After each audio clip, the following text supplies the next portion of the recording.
రమణీయ సంజీవనానికి స్వాగతం. కొంతమంది భర్తలు రాత్రిలు అంటే ఆఫీస్లో బాగా బిజీగా ఉండో, లేకుంటే పనులు బాగుండో, పెద్ద పెద్ద ఆఫీసర్లు వాళ్ళ వ్యవహారాలు బాగుంటాయి ఆఫీస్లో. ఇక వాళ్ళు రోజు లేట్ వస్తారు. రోజు అంటే ఇక రోజు లేట్ వచ్చినాక మరి భార్యలు తట్టుకుంటారు. ఇట్లా రోజు అదే పనిగా లేట్ వస్తే ఇక వాళ్ళు అప్పుడప్పుడు చూస్తారు, బాధపడి ఒకటిసారి బర్స్ట్ అయిపోతారు ఇంటికి వచ్చినాక.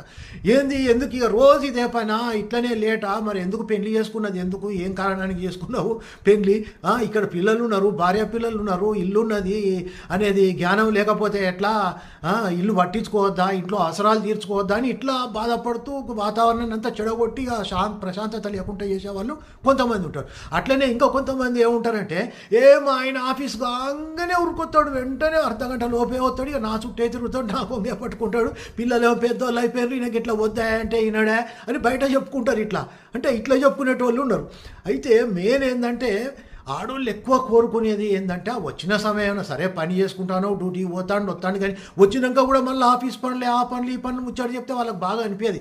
వచ్చినాక 10 నిమిషాలు అన్నం తినేటప్పుడు, బ్రేక్ఫాస్ట్ చేసేటప్పుడు కొంచెం మంచిగా సరదాగా మాట్లాడుకోవాలి. అదేవిధంగా ఎందుకు ఇంకొక విషయం కూడా మీరు గుర్తుపెట్టుకోవాలి, ఏదంటే పెళ్లి కొత్తలో మీరైతే ఎంత బాగా కేర్ తీసుకున్నారో అదే కేర్ను తీసుకున్నట్టు ట్రై చేయండి. అట్లనే ఎందుకు వాళ్ళు బాగా ఉండరు, ఆ పెళ్లి కళ అవుపడుతుంది. మీరు అదే కేర్ తీసుకుంటే అట్లనే ఉంటే ఆ పెళ్లి కళ ముఖంలో అవుపడుతుంది, కళ్ళల్లో అవుపడుతుంది. దాన్ని చూసి మీరు కూడా ఎంజాయ్ చేయొచ్చు, ఆనందమే కదా.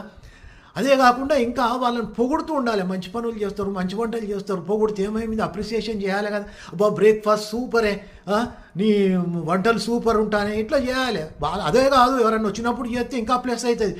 మా ఆవిడ చికెన్ మటన్ సూపర్ ఫ్రై చేస్తారా బాబు, నువ్వు ఒక్కసారి తింటే తెలుస్తుంది ఎంత బాగా చేస్తుంది అంటే వాళ్ళకి ఇంకా బాగా, మా ఆయన కంటే ఎంత ప్రేమ, ఇట్లా ఉంటుంది. అదే స్తుతి. ఇది స్తుతి కాదు, దేవుడిని స్తుతి చేస్తాం, దేవుడినే స్తుతి చేస్తాం కదా. ప్రసన్నం చేసుకునేటానికి మన భార్య మన ఇంట్లో భార్య చేస్తే సంతోషంగా ఉంటే మనం కూడా సంతోషంగా ఉంటాం కదా. అట్లనే భార్యాభర్తల మధ్య ప్రేమ కూడా బాగా చూయించుకోవాలి. ఒకరినొకరు ప్రేమ చూయించుకోవాలి, ఒకరికొకరు స్నేహంగా ఉండాలి, ఒకరికొకరు నమ్మకంగా ఉండాలి. ఈగోలు ఉందో, డామినేటింగ్గా ఉండొద్దు, నువ్వు గొప్ప నేను గొప్ప అనేది ఎప్పుడు రాదు. స్నేహంగా ఉంటే రావు, స్నేహంగా ఉండాలి. అందుకే ఈగో ప్రాబ్లం పోదు అన్నట్టు. సో ఈ టెక్నిక్స్ కూడా వాడాలి. ఇవన్నీ వాడినా కూడా నీకు ఉపయోగం లేదు అంటే మరి ఏం చేయాలి? అప్పుడు ఆమెన్ని తిట్లు తిట్టినా కూడా ఎంజాయ్ చేసి నేర్చుకోవాలి. సో ఇలా అయితే అంత హ్యాపీనే కదా. నువ్వు ఏమనకపోతే హ్యాపీ, ఆమె ఎన్ని తిట్టినా భరించు అంతే.